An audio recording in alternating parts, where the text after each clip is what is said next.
mendengarkan podcast ini. Bapak Ibu Saudaraku sekalian, ada dua kesalahan besar yang dilakukan gereja hari ini. Dua kesalahan yang bisa mengakibatkan banyak orang Kristen tidak menemukan Tuhan. Yang pertama, saudaraku, pelayanan gereja dilakukan agar gereja eksis atau gereja tetap bisa menjalankan aktivitasnya. Artinya memiliki pengikut, kebutuhan operasional gereja terpenuhi, dan para rohaniwannya memiliki jaminan hidup. Itu kesalahan pertama. Pelayanan dilakukan agar gereja eksis. Dua, pelayanan gereja mengarahkan jemaat untuk dapat menikmati dunia ini secara maksimal dengan finansial memadai, tubuh sehat, rumah tangga bahagia, anak-anak sukses dalam karir, mendapatkan berbagai fasilitas hidup. Kelihatannya sekilas dua hal ini bukan sesuatu yang dapat dianggap sebagai kesalahan, tetapi sebenarnya bisa menjadi penyebab utama atau kausalitas prima dari kehancuran gereja. Gereja bisa tetap eksis, tetapi manusianya tidak menemukan Tuhan. Gereja tetap eksis, tetapi jemaat tidak menemukan Tuhan. Gereja yang menyelenggarakan pelayanan untuk kelangsungan agama Kristen secara umum, gereja yang menyelenggarakan pelayanan untuk kelangsungan agama Kristen secara umum, dan untuk kelangsungan satu denominasi gereja secara khusus, akan melahirkan banyak manipulasi dalam pelayanan. Manipulasi, penyalahgunaan dalam pelayanan. Kepentingan pribadi dan kepentingan organisasi dibungkus dan dinyatakan sebagai kepentingan Tuhan. Terjadi penyalahgunaan wewenang rohani untuk kepentingan manusia. Biasanya gereja-gereja seperti ini dengan mudah rohaniwannya menggunakan nama Tuhan untuk berbagai kepentingan. Di sini terjadi bisnis dalam gereja. Tahun-tahun belakangan ini semakin marak dan sungguh-sungguh mengerikan. Tetapi pelaku-pelakunya merasa sedang melayani Tuhan, padahal mereka sedang berdagang. Di masyarakat yang menjunjung tinggi nilai-nilai spiritual atau keagamaan, hal ini tidak dicurigai dan penyimpangan tersebut tidak dikenali. Biasanya masyarakat seperti masyarakat Indonesia yang sangat bersifat religius menerima saja dengan sikap percaya. Selain orang-orang Indonesia, masyarakat Indonesia menjunjung tinggi lembaga keagamaan, juga menghormati para tokoh-tokohnya. Pelayanan gereja yang mengarahkan jemaat kepada menikmati dunia dengan pemenuhan kebutuhan jasmani, bisa menikmati dunia maksimal, menyesatkan, sehingga jemaat tidak diarahkan kepada maksud keselamatan diberikan, yaitu dikembalikannya manusia kepada rancangan semula. Untuk proses ini orang percaya mestinya meninggalkan percintaan dunia, mestinya belajar merasa cukup dengan apa yang ada. Tetapi kalau jemaat sudah diarahkan kepada satu kebahagiaan yang ditopang oleh finansial yang cukup, rumah tangga yang bahagia, anak-anak yang sukses karir, maka terjadi penyimpangan. Bukan salah memiliki keluarga yang sehat, utuh, anak-anak yang sukses, enggak salah. Dan mestinya memang harus sukses. Tetapi jangan kita berurusan dengan Tuhan karena hal itu. Dengan pengarahan yang salah, jemaat terparkir di dunia ini. Dan tanpa disadari, kuasa kegelapan mempersiapkan banyak orang Kristen masuk ke dalam kegelapan abadi. Jemaat tidak menjadi rohani. Mereka tidak menyadari bahwa dunia bukan rumah mereka. Dan tidak ada kerinduan bertemu dengan Tuhan serta masuk ke dalam kerajaan surga. Seharusnya pelayanan gereja mengarahkan jemaat untuk menemukan Tuhan, sehingga setiap pribadi memiliki interaksi konkret, interaksi nyata, konkret, nyata.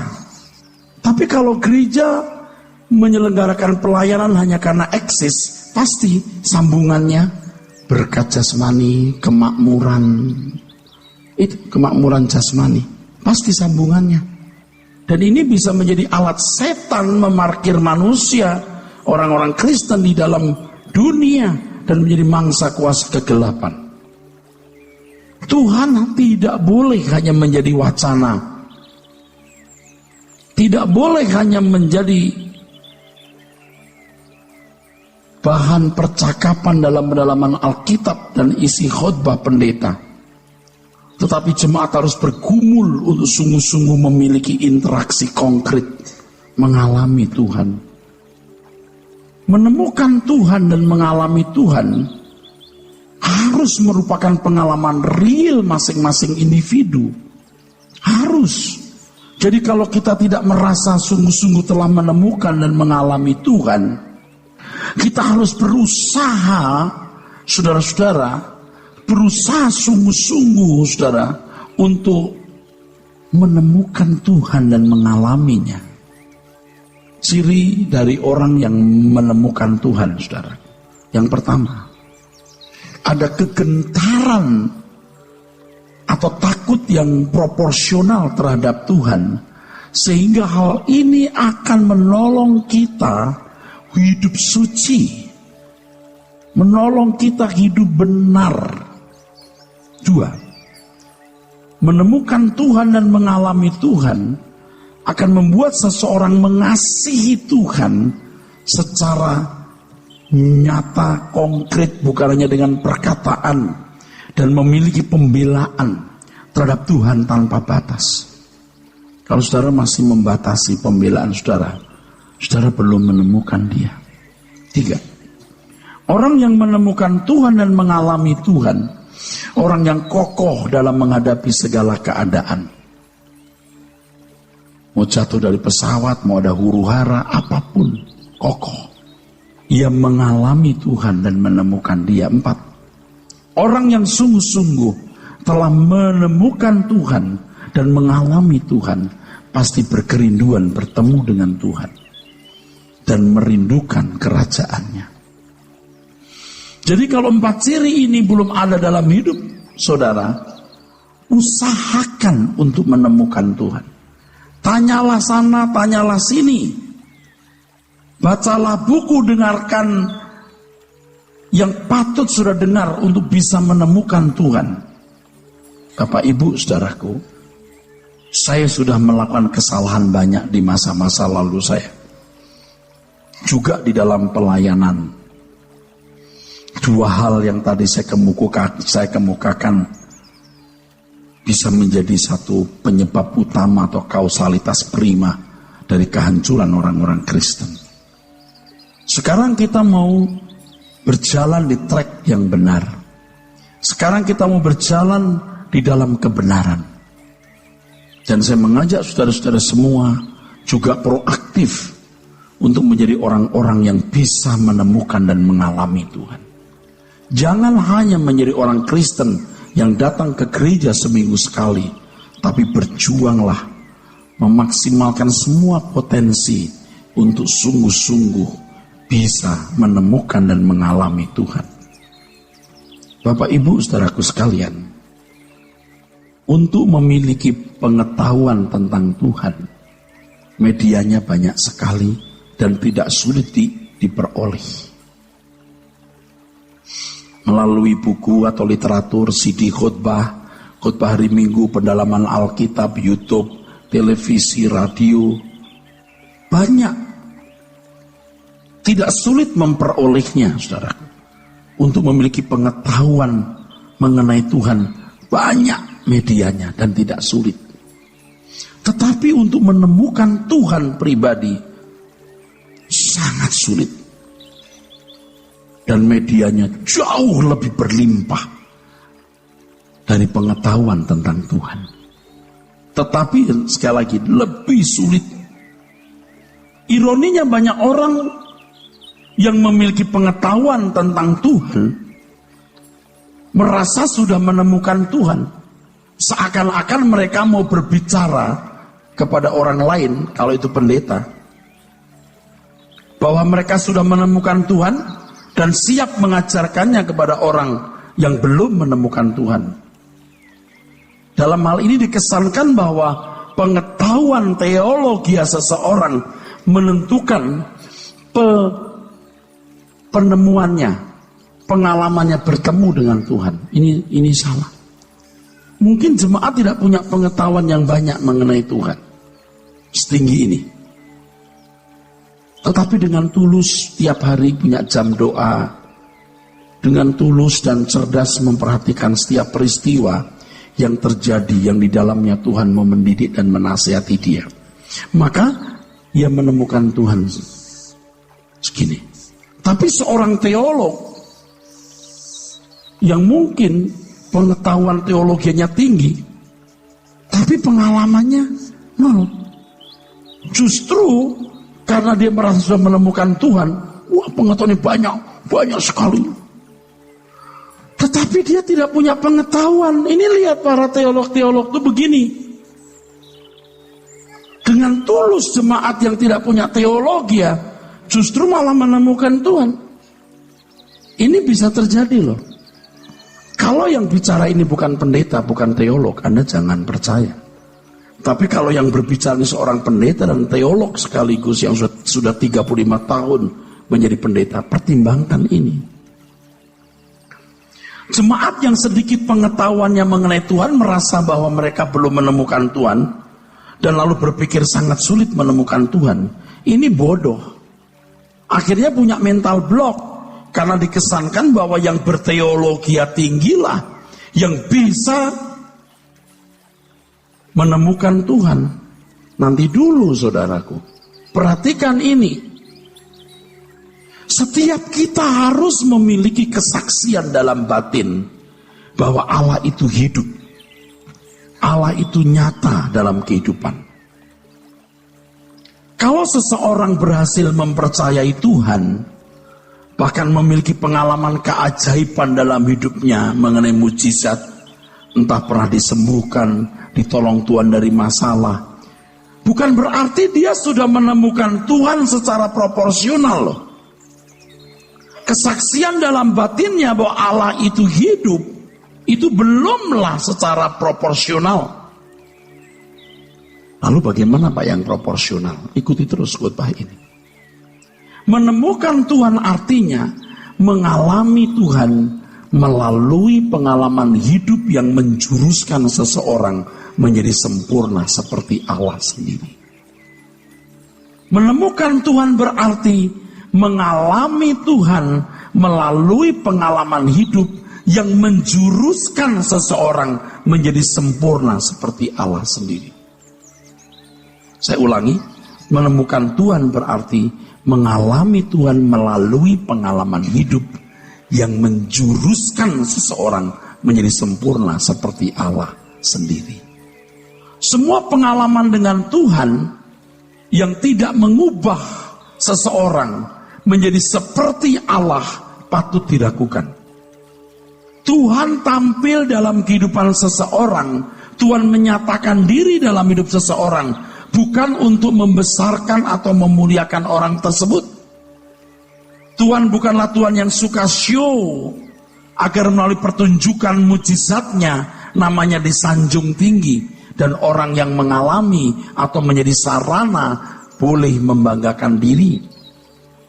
Penyanjungan terhadap kuasa Allah tidak ada artinya jika dibanding dengan maksud Tuhan hadir dalam hidup orang itu atau umatnya.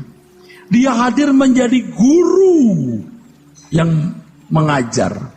Dia hadir sebagai Bapa yang mendidik, supaya lewat kehadirannya itu umatnya menjadi sempurna seperti dia. Dari hal ini kita dapat membedakan roh. Artinya mulai bisa membedakan apakah suatu pengajaran datang dari Allah atau pengajaran bukan datang daripadanya. Dewasa ini banyak kesaksian mengenai seseorang yang bertemu dengan Tuhan. Tidak sedikit pendeta yang mengesankan atau secara langsung lewat pernyataannya dia akrab dengan Tuhan. Dia bisa berdialog intensif. Jadi khotbahnya itu selalu diisi dengan dialognya dengan Tuhan. Benarkah mereka berdialog dengan Tuhan? Benarkah? Sulit menjawabnya, dan kita juga tidak boleh sembarangan menuduh. Tetapi bagaimanapun akhirnya dapat dibedakan apakah pengalaman itu benar dari Tuhan atau karangannya sendiri. Ukurannya apa? Ukurannya ini, saudara. Kalau pengalaman dengan Tuhan tersebut membuat orang itu dan pendengarnya dijuruskan kepada kesempurnaan Allah, itu benar. Tetapi kalau hanya membuat orang itu merasa mau menunjukkan Allah itu ada, Allah itu ajaib dan berkuasa, diragukan. Sebab hal seperti itu juga dilakukan agama lain. Mereka mencoba untuk mempromosikan Allah itu ada, benar dan berkuasa. Kita tidak perlu begitu, saudaraku. Oke. Kalau pendeta-pendeta berbuat demikian 30, 40, 50 tahun yang lalu, ketika kekristenan baru mulai menggeliat, bertumbuh boleh. Hari kini sudah tidak perlu. Sebab pada akhirnya setiap saudara harus memiliki kesaksian dalam batin bahwa Allah itu hidup, Allah itu ada. Melalui perjalanan hidupmu setiap hari, di mana engkau dijuruskan Tuhan kepada kesempurnaan. Engkau akan sering mendengar suara Tuhan. Engkau akan melihat bagaimana pengalaman-pengalaman per saat, bukan per hari, per saat membuat Anda punya hati diluruskan. Membuat Anda disempurnakan Tuhan. Di situ Anda punya kesaksian bahwa Allah itu hidup. Jadi kalau saudara sekarang belum pernah diangkat ke surga, belum pernah bertemu muka dengan Tuhan Yesus, tidak pernah mendengar suara Tuhan secara audible, tidak masalah, tidak problem. Sebab terus terang ya Pak ya, saya beberapa bulan yang lalu masih ngotot untuk punya pengalaman spektakuler seperti itu. Terus terang, Tuhan, aku mau punya pengalaman yang spektakuler. Jadi kalau doa malam hari saya mengangkat tangan, kalau belum sampai sungguh-sungguh, saudaraku, saya merasakan sesuatu, wah saya nggak turunkan tangan ini. Terus. Saya ingin punya pengalaman. Aku mau mengalami Allah itu nyata. Tapi ternyata, saudaraku, bukan itu caranya. Bukan itu. Tuhan tidak murahan. Untuk itu kita harus melihat proyeksi dari Tuhan hadir dalam hidup kita. Proyeksi Tuhan hadir dalam hidup kita. Apa? Menjuruskan kita kepada kesempurnaan. Allah yang benar adalah Allah yang agung. Proyeksi kehadirannya di tengah-tengah umat bukan hanya hendak memberi pertolongan atas setiap masalah dan kebutuhan jasmani, tetapi tuntunan Tuhan agar kita menjadi sempurna dan layak dimuliakan bersama-sama dengan Tuhan Yesus Kristus. Jika pelayanan gereja proyeksinya lain, biar dia mengaku nabi, dia nabi palsu. Biar dia mengaku hamba Tuhan, dia hamba Tuhan gadungan, saudaraku. Saya tidak bisa membantu saudara banyak. Saya jadi mentor.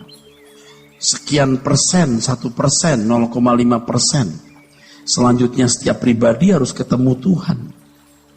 Bagaimana lemah lembut itu abstrak. Tapi bagaimana lemah lembutnya A, beda dengan lemah lembutnya si B. Lemah lembutnya si C juga lain lagi. Nah, setiap pribadi itu harus bertemu dengan Tuhan. Dan Tuhan mendidik setiap pribadi ini untuk menjadi pribadi yang agung seperti yang dia rancang dengan personality yang berbeda-beda itu. Maka setiap orang mesti ketemu Tuhan. Oleh sebab itu Bapak Ibu Saudara sekalian harus ada pengalaman dalam batin. Selama ini Bapak Ibu, kalau orang mau menemukan dan mengalami Tuhan, biasanya sekitar 2 hal. Yang pertama, untuk menyelesaikan masalah-masalah, persoalan-persoalan kehidupan di bumi. Hal ini diajarkan di banyak komunitas. Sungguh ini suatu yang sangat menyedihkan, sebab urusan atau bisnis utama Tuhan dengan orang percaya bukan hal-hal fana seperti ini. Mengalami Tuhan itu karena berkaitan dengan sakit penyakit, mau mengalami mujizat kesembuhan, karena masalah ekonomi dan lain sebagainya. Maka kesaksian yang sering kita dengar adalah, dulu katanya sebelum saya ikut Tuhan ekonomi saya berantakan, setelah ikut Tuhan saya dipulihkan. Dulu saya sakit, saya didoakan, saya sembuh, mujizat Tuhan terjadi, karena dokter sudah angkat tangan, tapi Tuhan menyembuhkan. Saya tidak katakan salah bersaksi itu, tapi jangan sampai kita tidak melihat maksud utama keselamatan itu apa. Yang kedua, ada orang-orang yang ingin menemukan dan mengalami Tuhan, dasarnya karena kebanggaan. Kalau pendeta supaya dapat legalitas. Ini pendeta hebat karena sudah ketemu Tuhan. Sering ngobrol dengan Tuhan. Dia lebih suci. Dia lebih sah. Kalau kamu dibaptis pendeta lain gak sah, kalau ini sah. Kalau kamu dengar pendeta lain nanti ada roh lain masuk. Kalau pendeta ini rohnya benar. Ini pendeta VIP, bisnis kelas, pendeta lain ekonomi. Ekonomi masih promo lagi. Anda tahu gak itu penipuan? Saya tidak menuduh siapa-siapa, terserah. Kalau ada orang tersinggung, dialah orangnya. Logikanya benar gak saudara? Yang kasihan itu jemaat yang polos-polos ini loh. Yang menjunjung tinggi agama, menghormati para pemimpin gereja. Biasanya hal yang kedua ini, mengalami Tuhan, menemukan Tuhan karena kebanggaan, legalitas, promosi diri, terjadi di kalangan gereja-gereja yang menekankan karunia roh secara tidak proporsional. Yang menekankan mujizat secara berlebihan dan yang bersifat mistis. Biasanya kurang pakai pikiran atau logika. Biasanya mereka juga memandang bahwa pengalaman yang hebat, yang spektakuler itu, pengalaman yang hebat, yang spektakuler itu, saudaraku, menjadi ukuran. Menjadi ukuran. Apakah seseorang sungguh-sungguh berkualitas tinggi atau berkualitas rendah di hadapan Tuhan? Bapak, Ibu, Saudara, siap saya bicara? Siap diteruskan? Siap diteruskan? Tuhan berkenan ditemukan, Tuhan berkenan dialami setiap saat, agar umat belajar dari Tuhan bagaimana memiliki kesucian Tuhan dan menghayati dimensi ilahi, dimensi kekekalan. Karena kita lahir di dunia, sudah lahir dalam kodrat dosa, lingkungan dosa, Dan yang kedua, karena memang kita dilahirkan dengan dimensi yang kelihatan.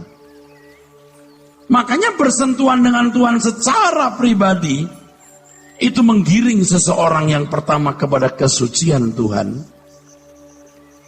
yang kedua kepada dimensi ilahi, dimensi kekekalan. Kalau saudara cuma dengar khotbah saya ini, Anda nggak banyak berubah. Tapi begitu melek mata, saudara memperhatikan setiap kejadian yang terjadi dalam hidupmu, di situ proses penyempurnaan berlangsung. Dan Anda menemukan Tuhan di dalam semua peristiwa hidup itu. Jangan diarahkan ke mistik. Saya mendengar suara Tuhan. Tuhan menegur saya nggak boleh begini, nggak boleh begitu. Dia nggak cerdas. Jadi tidak perlu kok Anda mesti melihat Tuhan dengan mata jasmani. Tapi Anda menemukan bagaimana gerak Tuhan lewat segala peristiwa dan perkara dalam hidup saudara. Itu kekayaan yang tidak ternilai, saudara. Saya dibesarkan dalam lingkungan yang berat dalam hidup ini sejak saya kuliah. Jadi saya bukan pendeta yang sekolah gampang, dapat sponsorship, lalu lulus, dapat tunjangan dengan mudah dari gereja. Enggak. Saya hidup dalam kesulitan yang berat. Saya sambil kuliah jualan bandeng. Badan saya bau amis. Kadang-kadang itu kulit bandeng nempel di leher. Terus dibersihkan teman saya. Pulang dari sekolah dengan mobil tua, saya antar bandeng ke catering, ke supermarket, beberapa supermarket, nggak semua. Susah, saudara. Lulus dari kuliah, saya jualan daster, pakaian tidur, spray, sarung bantal. Saya beli gulungan di kota, dipotong, minta tolong orang jahit. Saya kirim ke beberapa tempat. Dulu saya yang bikin itu. Hidup saya susah, saudara. Nah, darah dagang itu masuk ke anak-anak saya. Hidup itu tragis. Saya itu bukan orang yang seneng, orang yang susah soal uang. Nyari. Jadi, nah ini yang saya mau ngomong. Jadi, kalau saya lihat orang sukses bisnisnya, saya iri. Dalam hatiku begini, aduh, kok dia sukses ya, kok aku susah ya. Saya bukan susah miskin, artinya tidak sebanyak orang itu. Saya sih lebih dari cukup memang. Ada beberapa bisnis saya lebih dari cukup lah. Pokoknya untuk hidup masih bisa gitu. Cuma saya nggak cerita sama orang aja apa usaha saya. Udah begitu, saudara. Saya lihat orang, ini restoran kenapa ya? Kok maju sekali ya? Dibuka lagi di sana, antri lagi. Aduh, kok nyeta duit ya? Ada iri, entah namanya iri, cemburu atau apa, sama saja kali. Iri.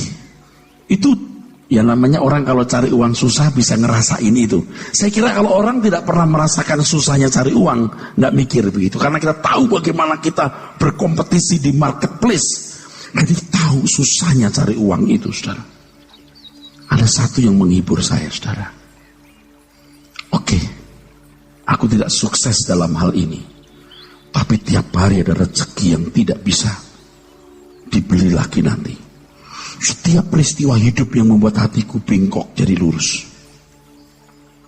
Aku sombong, tidak sadar sombong. Tuhan bicara, kamu sombong sebenarnya ini.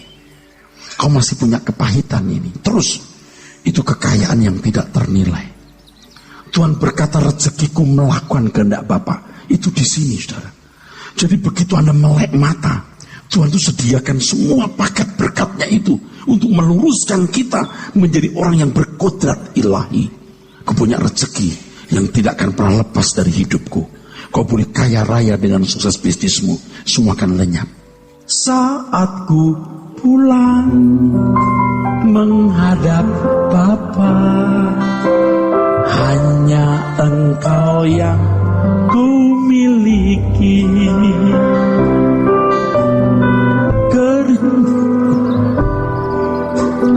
Kehausan jiwaku dapat ku memandang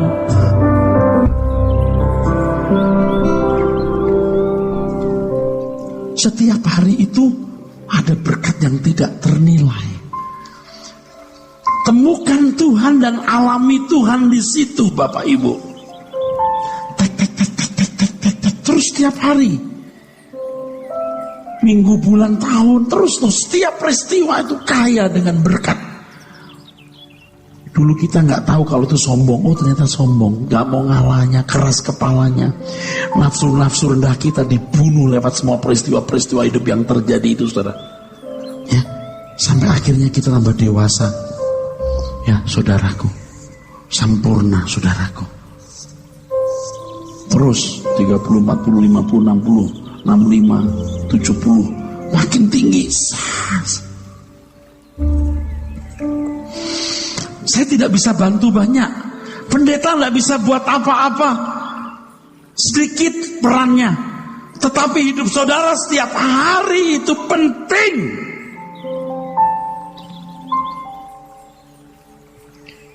Kemampuan manusia dalam hal ini rohaniwan dan semua perangkat gereja sangat terbatas. Tidak akan pernah mampu mengentaskan saudara menjadi manusia rohani dan berkodrat ilahi. Tidak akan mampu memindahkan Anda dari cara berpikir duniawi dengan cara berpikir surgawi. Hanya Tuhan melalui Roh Kudus yang dapat menuntun umat pilihan bisa mencapai prestasi-prestasi rohani yang setinggi-tingginya sesuai dengan kehendak Allah. Nah, saudaraku, menerima kehadiran Tuhan guna memperoleh pendidikan inilah yang dikatakan atau saya sering kemukakan sebagai sekolah kehidupan. Sekolah kehidupan. Gurunya itu Tuhan Yesus. Pak Eras apa? Asisten. Asisten kecil, Tuhan punya banyak asisten. Ini sekolah kehidupan. Ini tidak dialami oleh orang-orang yang bukan umat pilihan. Ini hanya untuk yang umat pilihan, Pak. Kalau bukan umat pilihan tidak bisa, Pak. Hanya orang-orang yang menjadi umat pilihan. Saudara dan saya punya privilege yang luar biasa. Yang kurikulumnya pasti Tuhan sediakan. Asal saudara sungguh-sungguh mau masuk kontrak perkuliahannya. Nih, Tuhan tahu kapan saudara dihancurkan kesombongannya, materialistisnya. Terus tuh proses-proses ini luar biasa. Terus tiap hari.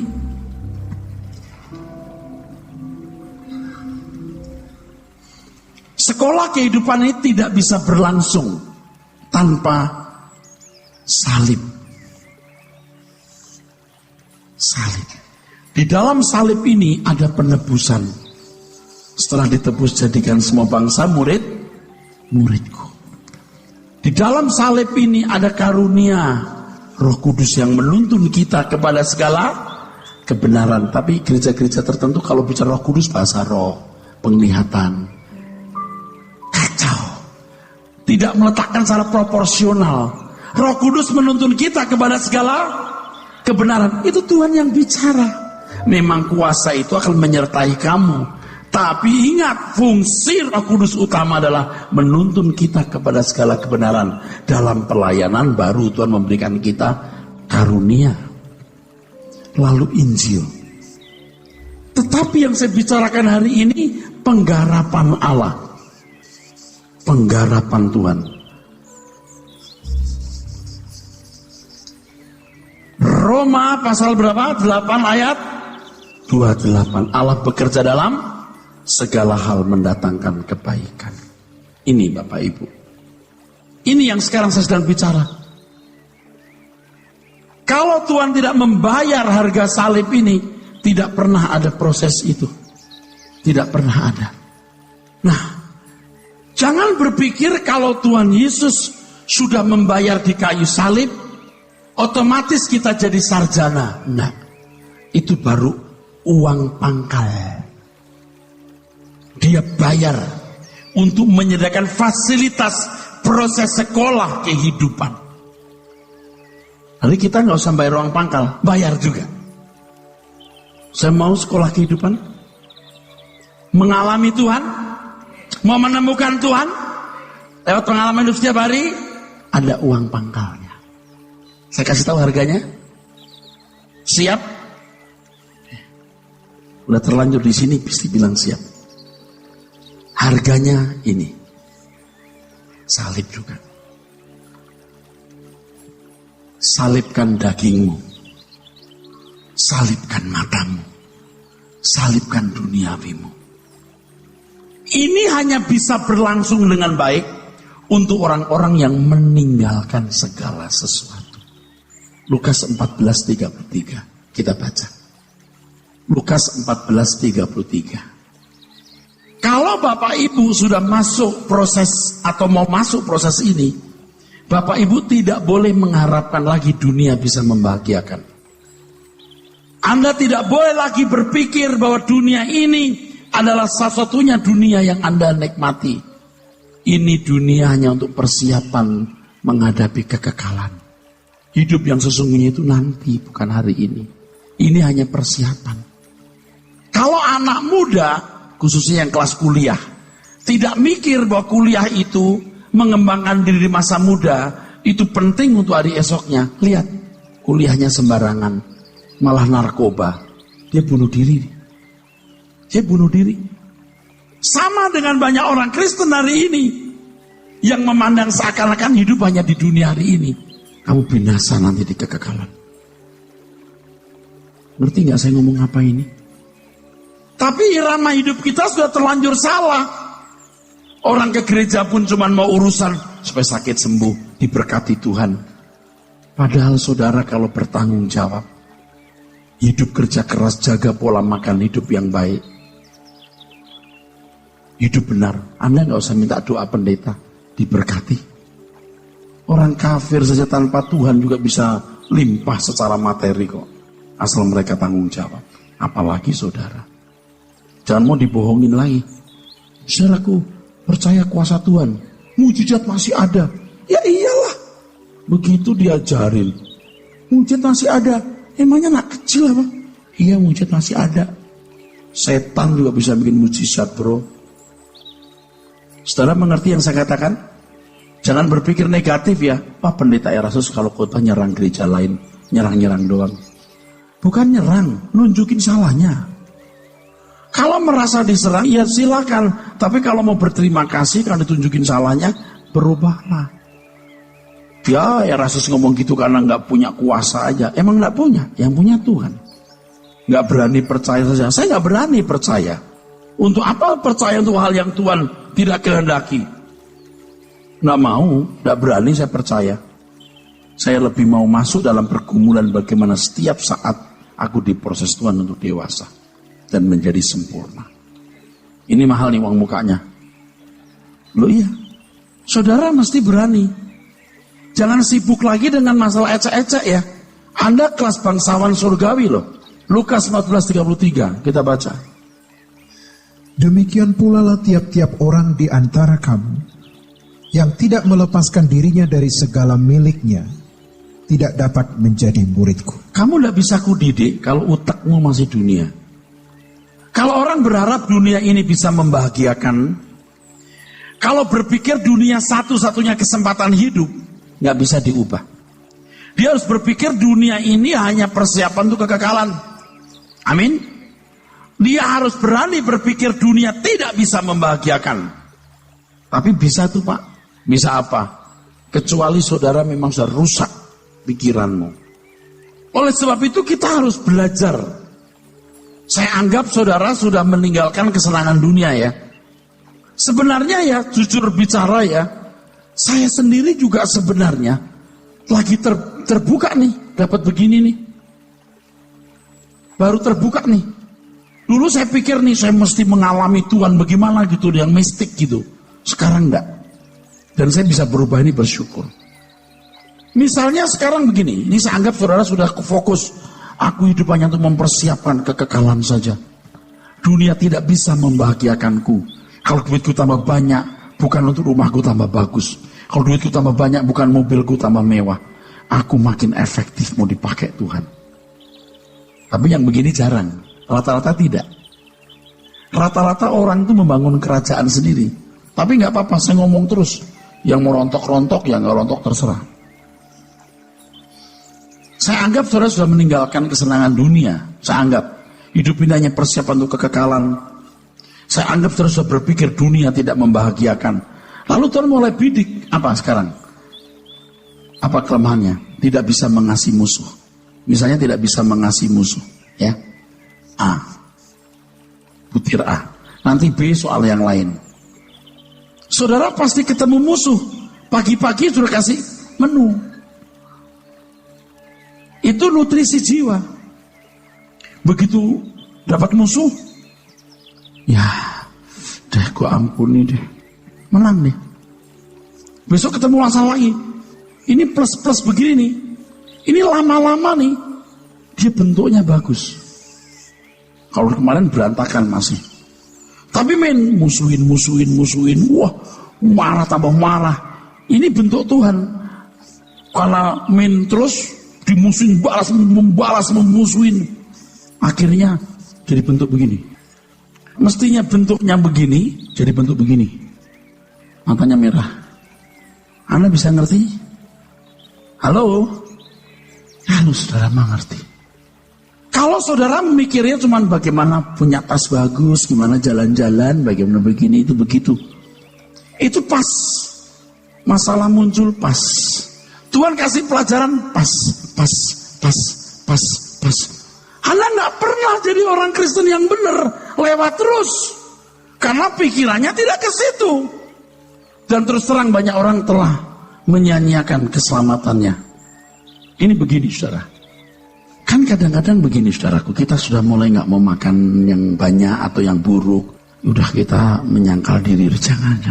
Tapi kadang-kadang kan, wah enak nih, jadi ganas kita. Malam hari udah, udah makan buah ya, tolong bikin buah nak. Begitu buka lemari makan, hanya malam ini aja deh. Akhirnya kita makan. Ini negatifnya. Misalnya begini saudara, ini soal makanan ya, M ya. Kita min terus nih, min, gagal terus. Kalau kita tolak, oh enggak, makasih. Akhirnya kita punya badan begini. Tapi kita karena nolak terus, jadi badan kita begini. Jadi sekarang Anda mau jadi setan atau kayak Tuhan, tergantung saudara. Pas. Pagi-pagi bangun, tukang sampah enggak tahu apa udah marah-marah. Ini pelit ini orang, dasar lu pelit. Gua gak mau ngambil sampah. Anda klik lagi, ada apa tuh? Kenapa tuh mas? Oh, kenapa? Oh mungkin kemarin kita keluar kota lupa ngambil uang sampah. Sorry ya mas, sini nih kasih lebih ya. Sorry ya mas. Begini, cangkemmu kalau ngomongnya sobek loh. Kita ini bukan mau bayar, kita kenapa nggak mau mengalah? Kadang-kadang kita itu ya Pak ya, itu kan pelajaran. Coba kalau kita tidak biasa menguasai diri, wah. Jadi orang yang lewat pelajaran itu diproses Tuhan, itu makin serupa dengan Tuhan. Tuhan tahu yang model begini gimana caranya. Tuhan punya kurikulum, gimana membuat dia sempurna seperti aku. Makanya jadikan semua bangsa muridku. Ku muridnya Tuhan, bukan muridnya siapa-siapa.